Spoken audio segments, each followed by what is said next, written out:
বলছি তুমি চাকরির পাশাপাশি কমেডিটা করো। চাকরির পাশাপাশি কমেডি হবে না, কমেডি করলে শুধুমাত্র কমেডিই করব।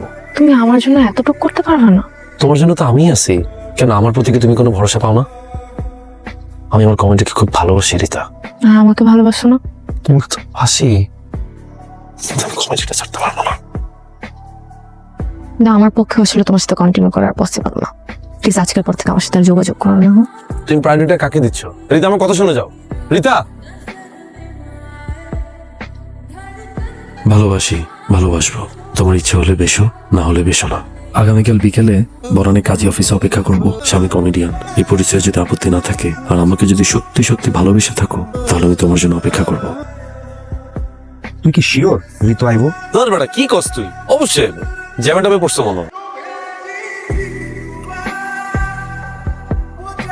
আমি অনেক ভেবে দেখলাম, তোমার মতো কমেডি পাগল ছেলের সাথে প্রেম করা যায়, বিয়ে করা যায় না। বিয়ে করলে হয়তো একসাথে থাকবো, কিন্তু ভালোবাসাটা থাকবে না। তার চেয়ে বরং দূরে থাকি।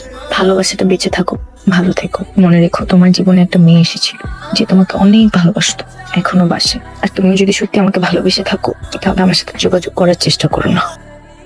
বন্ধু, রিতা না খুব সিক হয়ে গেছে বুঝছো। আমার মাত্র টেক্সট করছে, আমার বাইরে পারবো না। তুই এখন তুই বাসার দিকে জাগা, আমরা কালকে আসবো আবার। কি কস? মানে তুই ঠিক আছিস? আমি ঠিক আছি। আরে বেটা আমি ঠিক আছি, মানে শিওর তুই? আমি ঠিক আছে 100%। আমি যাওয়ার সময় রিতার দেখা করে তারপর যাবো গা, বুঝছো? তুই যা। থ্যাংক ইউ মামা, তুই আইসস, খুব খুশি হয়েছি। কালকে দেখা মামা, তুই যা। বুঝিস? ও ঠিক আছে, যা। আরে বেটা যা।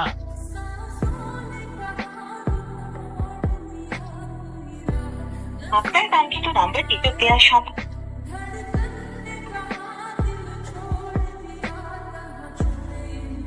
প্লিজ আজকের পর থেকে আমার সাথে আর যোগাযোগ করো না।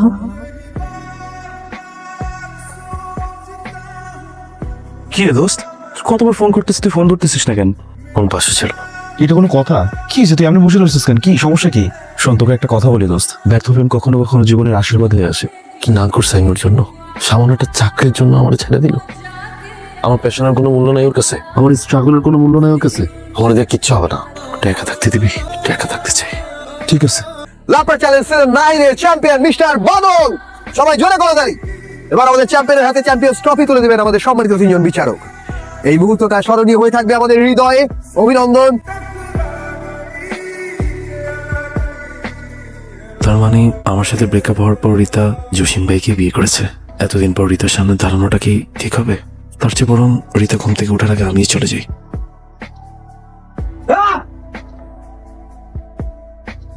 রিতা, আরে কই গেল রিতা? তোর ভাবি দেখছোস নাকি উঠে নাই ঘুম থেকে?